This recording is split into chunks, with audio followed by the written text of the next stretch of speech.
abrimos el segundo bloque con el diario del lunes, por supuesto. Programa temático, lo dijimos. Vamos a seguir analizando esto que ocurrió el domingo. No fue sorpresa, dicen algunos, otros sí, en algunos lugares, en algunos lugares puntuales donde se dieron algunos resultados, pero bueno, la verdad que queremos seguir entendiendo lo que pasó y también lo que viene, por eso los vamos a recibir. Ya están aquí Norman Berra, analista de opinión pública, y Sofía Chini, politóloga. ¿Cómo les va? ¿Cómo andan? Largos días estos, digamos, de un largo año electoral que, bueno, hemos tenido. Sofía ha participado en varios de los operativos y elecciones que hemos tenido aquí, Norman también. A ver, unas primeras impresiones, Sofía, de este resultado ya puesto y de los primeros anuncios que se han escuchado ya esta mañana con algunas definiciones más por parte del presidente electo. Bueno, para empezar, si es sorpresa o no es sorpresa, creo que en realidad fue un año electoral, por lo menos a nivel nacional, que hemos tenido sorpresas a medias, por así decirlo. Los que hemos estado investigando, haciendo consultoría o midiendo opinión pública también, lógicamente hemos visto tendencias o no, que en el caso de las tres instancias electorales nos han dado mayor o menor posicionamiento a unos u otros candidatos y afinando estrategias electorales en cada tramo, ¿no? Entonces eso en primer lugar más que nada. Después, bueno, lo de anoche claramente, digamos, hubo sorpresa en lugares donde quizás no se esperaba, como la provincia de Buenos Aires, donde sin duda, digamos, Massa no creció como sí creció Milei. En Córdoba quizás el resultado era un poco más esperado, si bien estuvo un poco más arriba, quizás ese famoso 70-30 que pronosticaron muchas consultoras, pero sin duda el voto cordobés fue un voto que ya medianamente se olía, digamos, por los otros resultados en 2019 y en 2015. Y con el diario del lunes, digamos, ¿no?, toda una serie de anuncios de posibles ministros o posible gabinete que también marcan o no, a ver cómo se abrirán los mercados mañana, cómo nos despertaremos, digamos, con los anuncios siguiendo con anuncios de gabinete. Y también, por otro lado, viendo cómo se va a dar esta famosa transición, con esto de que Massa pidió o no pidió licencia, ¿quién se encarga de hacer la transición? Tenemos un presidente. Hoy ya confirmó el ministro de Economía que sigue adelante. Y también se, dio por lo menos hoy por terminada esa posible reunión que podría llegar a haber para empezar esa transición entre Massa y Milei. Ahí el juego con los compañeros. Que se estaba conformando a cargo de Massa un gabinete económico de transición. Quería consultarles a Norman y Sofía, bueno, ¿qué análisis hacen de el discurso del presidente electo? Que algunos esperaban definiciones más concretas, ¿no? Anoche. Bueno, Norman, apunto algo cortito sobre el tema de la sorpresa. Coincido con la colega. Nosotros en Delfo habíamos hecho un cierre el sábado que nos daba una diferencia de 11,4 puntos. Nos llamó la atención porque habíamos visto el trabajo de colegas, que Atlas Intel tuvo una aproximación muy buena a la primera vuelta, fue la que mejor pronosticó la diferencia de casi 7 puntos que le sacó Massa a Milei y daba una diferencia menor a 4, por eso nos resultó un poco llamativo el dato. 11,4, se pueden colgar la cucarda de decir, le pegamos, digamos. Sí, pero reconozco a los colegas, pues estamos en veda y no publicamos. Claro. Yo siempre reconozco a los colegas que comparten los datos. Y el colega Martín Francesco desplana, que le dio 9,6, 10 días antes, una aproximación muy buena. En ese sentido, fue una sorpresa, pero a medias, como marcó muy bien Sofía. Coincido también con ella. Hay una sorpresa grande en Provincia de Buenos Aires, donde el oficialismo apostaba a sacar una diferencia cercana a los 2 dígitos, a los 10 140.000 votos. Termina ganando por 1,5 puntos. El norte grande, donde esperaba una victoria por lo menos de 3 o 4 puntos, termina perdiendo por 3 puntos. Entonces, con resultados cantados negativos en Santa Fe, Mendoza, Córdoba y Cava, ya no había mucho más que hacer, por eso el temprano reconocimiento de la derrota del doctor Massa. Eso con respecto a los resultados. En cuanto al discurso, Milei en general ha ratificado la línea que sostuvo desde la primaria, el presidente con una agenda muy clara de convicciones. Todos conocemos el teorema de Baglini y siempre dudamos, bueno, qué es lo que va a hacer, si va a moderar o no. Yo digo que por ahí los factores de moderación tienen que ver con la constelación de factores de poder real que vos te encontrás y no dominás. No domina el Congreso, suponiendo en el mejor de los casos que el PRO se pliegue automáticamente a Libertad Avanza, tendría un bloque, en el mejor de los casos, de 81 diputados contra 109 de Unión por la Patria, que es la primera minoría. Y en el Senado, Unión por la Patria tiene 33 senadores contra 15 que tendría el PRO más la Libertad Avanza. O sea que salvo que quiera gobernar a decretazo puro, a priori tiene un escenario adverso en el Congreso. Y los gobernadores, Norman, ¿no? Porque si bien vemos el mapa todo pintado de violeta, no tiene gobernadores propios. No o lo sea, tiene, no. todo lo que, me acuerdo en algún programa vos dijiste, tracciona él, su figura, no sus referentes en las provincias. ¿Eso qué va a implicar en este nuevo escenario con un modelo totalmente distinto al que tenemos? Sí, está muy buena la pregunta porque además hay que recordar que el núcleo duro de Milei es el 30%. Él sacó el 30% en la PASO y el 30% en la primera vuelta. ¿Es un montón? Sí, es un montón, pero es mucho menos que el 55%, donde la coalición se crea por atracción o por repulsa. Claramente hubo un voto castigo al gobierno, del cual Massa es parte, pero la constelación de los factores de poder objetivo, los gobernadores, los intendentes, refleja un diseño que es el de octubre, no el de noviembre. Por supuesto, la victoria con 55 puntos le da un viso de legitimidad que seguramente Milei va a tener que usar a favor. Contra esa ventaja, estamos hablando de un economista bastante dogmático, con una visión, yo diría, casi moral de la economía y no una visión científica y técnica, y con la falta del entrenamiento que se llama en la jerga la rosca, la capacidad de rosquear. De ahí si hay- algo hay tiene más una- a favor, o Ahí te tenía quiero a hacer favor una era la pregunta, rosca, ¿no? Norman y a Sofía, los dos. ¿Cómo busca aliados Milei? Porque para gobernar va a tener que buscar aliados sí o sí, habida cuenta que se encuentra en una marcada minoría y está en una posición de prácticamente indefensa por los números que hay en el Congreso.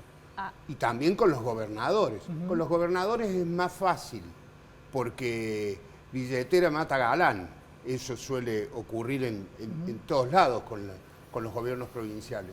Pero ¿cómo debe ser ese marco de alianza que tiene Yo ahí que me hacer animo a gobierno? decir que además, digamos, con los resultados y con lo que decía Norman del 30%, que es el núcleo duro de Milei, tiene un 25, un 26% de votos prestados, ¿no? Entonces, digamos, ahí, digamos, de anoche también surge, más que lo que dijo Milei, que sigue teniendo un discurso muy emocional, digamos, apelando a esta nueva Argentina, a la construcción de esta Sí, con esperanza. pocas definiciones concretas. Totalmente. Todavía.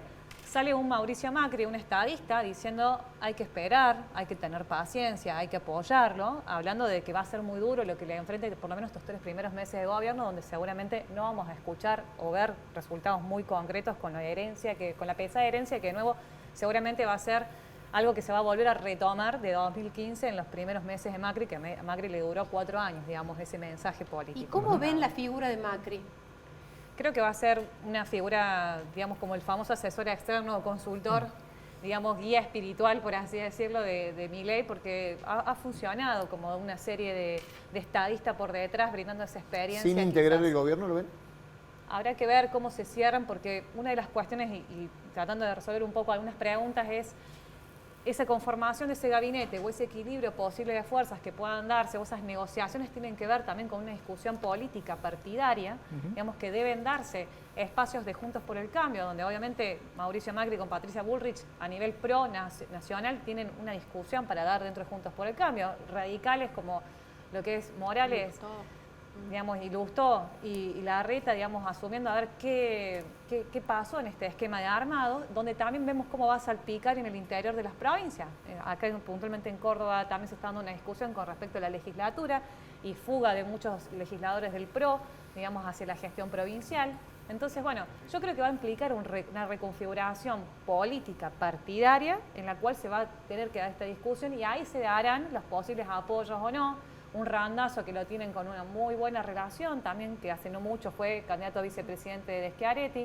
Entonces, bueno, digamos, se van a dar una serie de discusiones que yo creo que de acá Y a Schiaretti, marzo... chicos, y Schiaretti, vos lo nombraste Schiaretti, ¿está detrás de Macri en el entorno de los que dan garantías de previsibilidad al esquema de Milei? Tienen muy buena relación. Bueno, Schiaretti ganó mucha visibilidad con la campaña, generó una buena imagen, fue un dato histórico, inédito, es la primera vez que un candidato que en la PASO saca menos del 5%, después crece en la general, es un logro no menor, pero también es cierto que pasa a ser una figura sin un bloque específico de poder real, digamos, por el gobernador electo que asume el poder en diciembre de Yarlora. Entonces la figura es Schiaretti ahora, en algún punto quizá la apuesta sea poder disputar la herencia de la reconversión del peronismo, ya con Massa, lo digo entre paréntesis, fuera de combate, porque también es cierto que la elección que Massa logra, 44 puntos en un gobierno que tiene 40% de pobres y una inflación galopante, no es una elección mala. 11 millones de votos. Sí. Claro. Ahí aparece también, creo, mirando lo que es la reconfiguración del PJ, la figura de Yarlora, porque con Massa afuera no era lo mismo Massa siendo presidente para las aspiraciones de Yarlora, ¿no?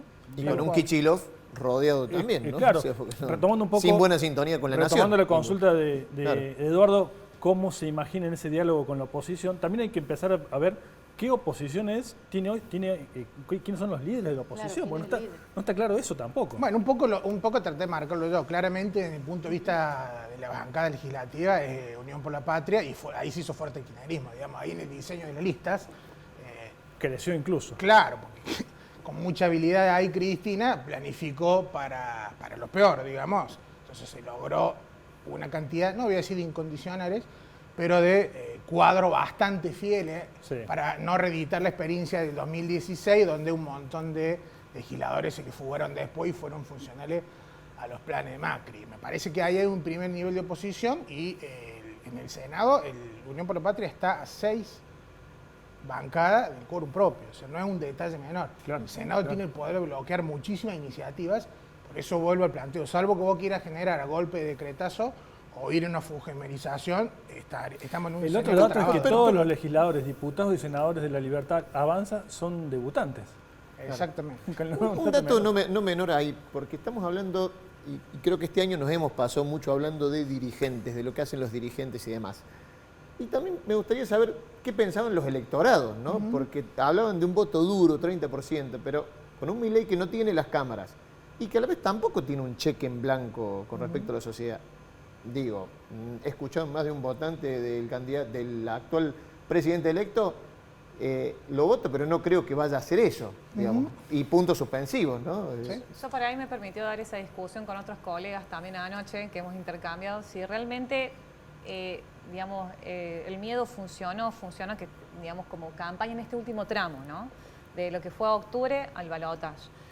Y por ahí yo creo que, retomando esto, que incluso en el patio Olmos anoche se escuchaba que la gente decía, no importa, no sabemos ni la mitad de las cosas que propuso Milei, o creemos que no van a pasar, digamos, mucho de lo que él dice, queremos un cambio, digamos, el discurso digamos, quizás más fuerte de la casta política, de los que estaban, digamos, ¿no? Que fue lo primero con el que él impactó y perforó a un electorado, siempre digo que un electorado que nació entre el 97, digamos, y los que votan ahora actualmente, pero a partir del 97 y 98, que han sido, digamos, muchos chicos hoy que tienen menos de 30 años, que no han visto un país con otras oportunidades, o lo han visto en crisis, digamos, o en estallido constante, digamos, a nivel socioeconómico, digamos, ha generado quizás una esperanza a una persona, este outsider de la política, que viene a prometer cuestiones novedosas, para empezar, o disruptivas, o que no son de los mismos que antes. Entonces, el discurso anticasta quizás penetró muy fuerte ahí. Y después, la gente, por lo general en este último contexto, cuando fue ya más mano a mano, digamos, con Sergio Massa y Javier Milei, digamos, vota la esperanza, no el miedo.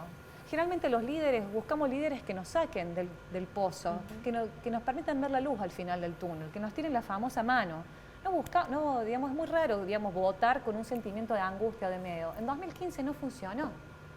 Digamos, y ahí surge la pregunta, hasta los sectores más populares lo votaron a Milei. Por eso te pregunto, digamos, es raro ver ese voto esperanzado en algunas medidas temerarias que parecen, ¿no? Digamos, del candidato. Sí, me parece interesante tu pregunta y porque hay otro dato muy fuerte, Ader, que lo debatimos entre los círculos de colegas. Yo venía diciendo el voto en blanco va a ser bajo, porque si vos te tomas el trabajo de ir a votar en un fin de semana largo, un domingo, y si no te convence ninguno de los dos, te quedas en tu casa. Claro. Y efectivamente lo que pasó, tuvimos el voto más blanco más bajo de la historia de la definición electoral argentina, menos del 2%. Y ahí hay otro llamado de atención, porque la UCR y la izquierda, digamos, dos fuerzas que no están en el mismo bloque ideológico, las dos se pronunciaron en blanco y claramente mostraron la falta de predicamento porque sus electores decidieron otra cosa. Si no, hubieran tenido un voto en blanco de 10 o 15 puntos, y no fue el caso. tercer elemento que me parece que es un síntoma de la crisis de representación. Ninguna elección anterior tuvo tantas organizaciones sociales pronunciándose en contra de un candidato.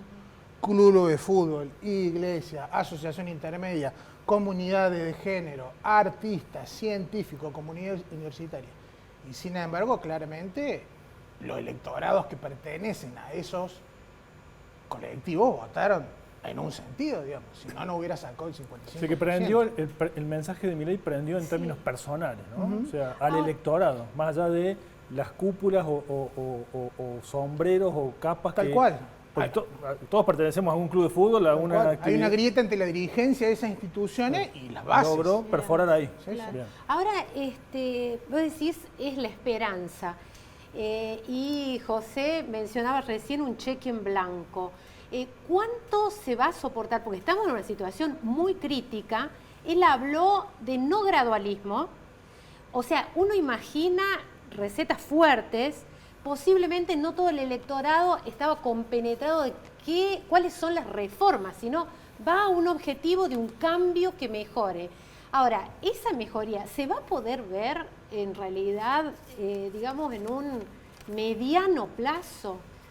La verdad que sería hacer futurología, digamos, ¿no? Pero digo, ¿cómo están las correlaciones de fuerza? ¿Cómo están parados? ¿Cuáles son las ideas de Milei?